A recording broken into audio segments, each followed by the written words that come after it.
Hello, my name is Bryce Tubbs. With me today is Meredith Holley.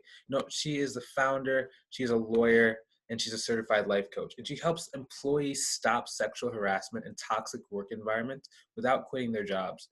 I'm super excited to be able to share this conversation with you. Thank you so much for coming on, Meredith. Thank you for having me. Excellent. Is there anything else you'd like me to add to the introduction? I think that covers the basics. So our business, the business that I founded, is called Eris Conflict Resolution.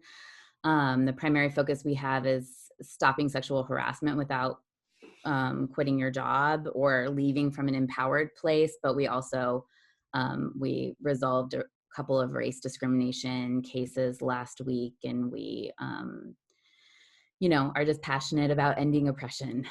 Wow, that's really good. What was life like before you got into, coaching and really helping these people out? And, what was the catalyst that brought you into the field? Yeah. So I, after law school, I got my dream job at a civil rights firm, and I was representing women in sexual harassment lawsuits. And the problem was that I was being sexually harassed by my boss at the same time. And I thought this was such a humiliating problem to have. I was like very embarrassed to have this problem. I thought, I am the lawyer that solves this problem. Wow. I should be able to solve it for myself. And I had had previous experiences of harassment, but I had always felt like I could address it. And in this situation, it really was like, if I just told this guy to stop, I would probably get fired. Like, there just was an atmosphere of that. And I would walk to work in the morning, and I would listen to podcasts, and I could hear the sound of my heart beating over the sound of the podcast. Like, that was how afraid I was to go to work every day. And I went to other employment lawyers, and I said, I know how we sue employers when they fire somebody because of discrimination, or when there's a work environment that is hostile. How do we help people just not get touched every day? How do we that happen? And they basically said, we don't know how to do that. So I was like, and I was seeing even in our firm that we would turn people away who were experiencing these work environments. And we'd say, come back to us when you get fired. You're probably going to get fired in the next month or two. Just document everything and then come back to us. And for me, leaving my job was not an option, right? It was the job. I leave this job, I go work at Starbucks. It wasn't like you just leave this job.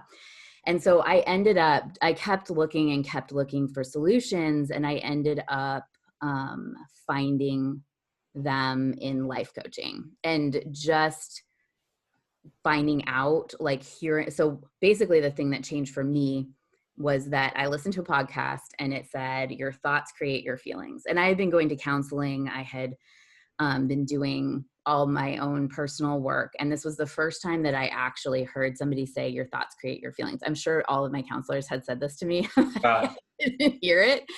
And I was like, no, they don't. My boss creates my feelings. Obviously, my boss's behavior creates my feelings. And the more I listened, the more I was like, okay, what if I still don't like his behavior, but I can encounter this in a different way?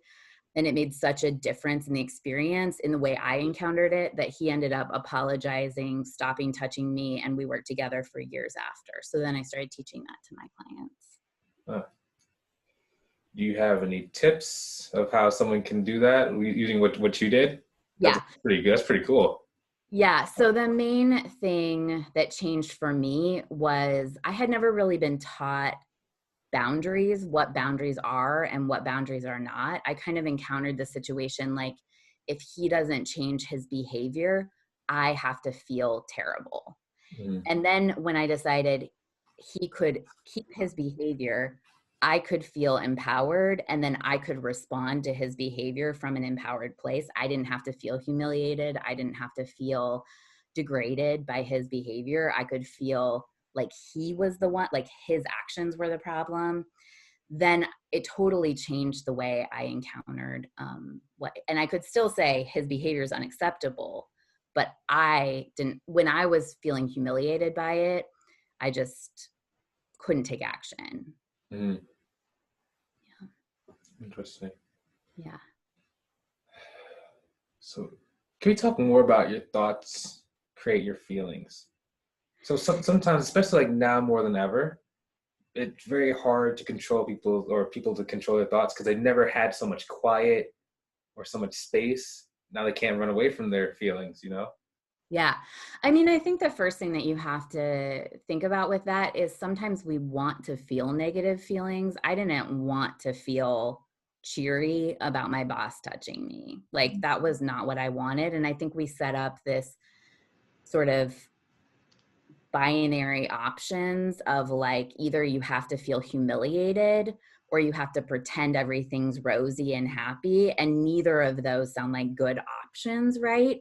So we end up and the fake positive is not better than feeling negative, right?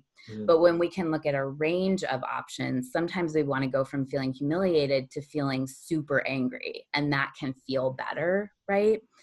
Other times we want to stay in a negative emotion. So the first thing I want to say is like the concept that your thoughts create your feelings doesn't mean that your feelings are wrong. All feelings are valid. And if you're having thoughts that are creating negative feelings, there's a good reason for it. People come to me every day experiencing harassment, and I'm like, I get it. Like, there is nothing wrong that you're doing in this situation if somebody else is having wrong behavior. Mm-hmm. That's the first thing. But really, just conceptually, we like, if my brother lives in Texas, if my brother dies and I don't have a feeling about his death until I learn about it and I have a thought about it. So his death doesn't create my grief. My thought about his death creates my grief. And I might want to choose a thought that creates Mm-hmm. grief. That's actually interesting. Yeah, because I was I can't remember what we were talking about, but the person was saying, things happen, and they're not good or bad, they're neutral until we place that meaning on them. That's interesting you brought that up. I mean, I think it's true. And then I think there are some experiences that we have that we want to put negative meaning on. And that's how we get motivated to change. I think people can really misuse and abuse the concept that our thoughts create our feelings because we have so much pressure in society to just feel happy and content all the time. And that there's something wrong with us if we don't. And I think like we need to give ourselves permission to choose that range of emotion and let it be okay. Yeah. Yeah. Just kind of switching gears, I think we talked about this a little bit, but what's the vision for your life or as far into the future as you want to go? Yeah. So this year we want to serve 100 employees who are in toxic work environments. We bring people into our cultural health training, and it teaches everything that I learned and that I've learned from multiple sources. I don't strictly adhere to one model that I learned because I think there are a lot of different resources for both if you're in trauma and you're experiencing a work environment or that's toxic, or if you are just starting to encounter something that you think isn't going to go well. So we use a lot of different tools from different modalities and then work with people through cultural health training and then take them into a career building group that where people are really working towards building the careers that we want. During that time, I do any legal work that I still do legal work. So I do any legal support that people need. So our vision this year is to serve 100 people. And the way that we're doing that is really building the cultural health training and expanding it. And ultimately, I want to be able to offer an employee assistance plan that really works for every company that people can do in a self-directed way. And I'm my next challenge is figuring out how to motivate people to engage with self-directed work, because some people just do and other people won't do it unless you. Mhm. Um, Yeah, I think you were telling me about some kind of new program with the leadership. Can you talk about that a little bit? Yeah. So right now, what we're doing is we started a group in Facebook where we want to bring white people in who are struggling with the concept that we've absorbed racism in culture and that our behavior supports racism, and really direct them to Black leaders and support Black leaders who are teaching this work, and then offer a space where we can consider our own racism and how we want to encounter that. And even if people haven't experience, a lot of white people right now that I'm seeing are having this experience of thinking that racists are evil, and that people are calling them a racist. So that means that people think that they're evil and being very defensive about this. So we're trying to create a space where white people can consider that we're in a structure, that we know we're in a systemic structure in the United States that treats white people differently than Black people, and a space where we can sort of transition to following Black leadership and highlighting Black leaders who are really teaching us racism work. I think this is, I'm excited about it. I'm curious about the problems that are going to happen with the group, but it's on Facebook and it's called White People for Anti-Racism. Nice. Yeah. I think you also tell me you have some sort of book that you would like to tell people about. Yeah, so I have 2 books. The first book I wrote is about everything that I learned for myself to stop sexual harassment in my situation. It also has some legal format, like how to report discrimination in it, of just a form for that, and cease and desist if people are experiencing harassment, and some guidelines and information about the law. So that's called Career Defense 101, How to Stop Sexual Harassment Without Quitting Your Job. My other book is The Inclusive Leader's Guide to Healthy Workplace Culture. That includes everything I know and that I've learned about how to respond to somebody who is experiencing a work environment issue. If you're a manager, if you're not the person experiencing the issue, how to effectively respond and how to think about those problems in the workplace. So for business owners and managers. Okay. Nice. Yeah. And I was going to say, those are at careerdefense101.com. If you go there, you get both books. Yeah, that was the next question. Where can people go to either connect with you or learn more about what you have going on? Yeah. So at careerdefense101.com, you can get the books for free. We offer a lot of our content for free because we always want to stop this ahead of time. If people can do this work on their own, we always encourage that.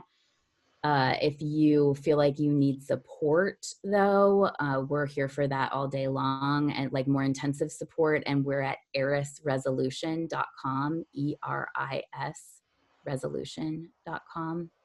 And Career Defense 101 is Career Defense, the numbers 101.com. Okay. Thank you so much for your time today. I really appreciate your story and you coming on. Yeah, thanks for having me. And for those watching, we thoroughly hope that you enjoyed this and found it very valuable. Now, if you have been searching for a place where people are, improving themselves and helping others do the same, I recommend you go check out our free community on either Facebook or on LinkedIn. I'm going to put some links either above or below the video. It's basically a mastermind where people come together and support each other every single day. So if you have been struggling to find, a good support system, I would love to personally invite you to join us inside that community. Now, hopefully you enjoyed watching this as much as we enjoyed creating it. Now, feel free to hit that share button so other people can get some great value as well. Have a great day. Talk to you soon. We'll see you in the next one. Have a great one. In 3, and 2, and 1. And we're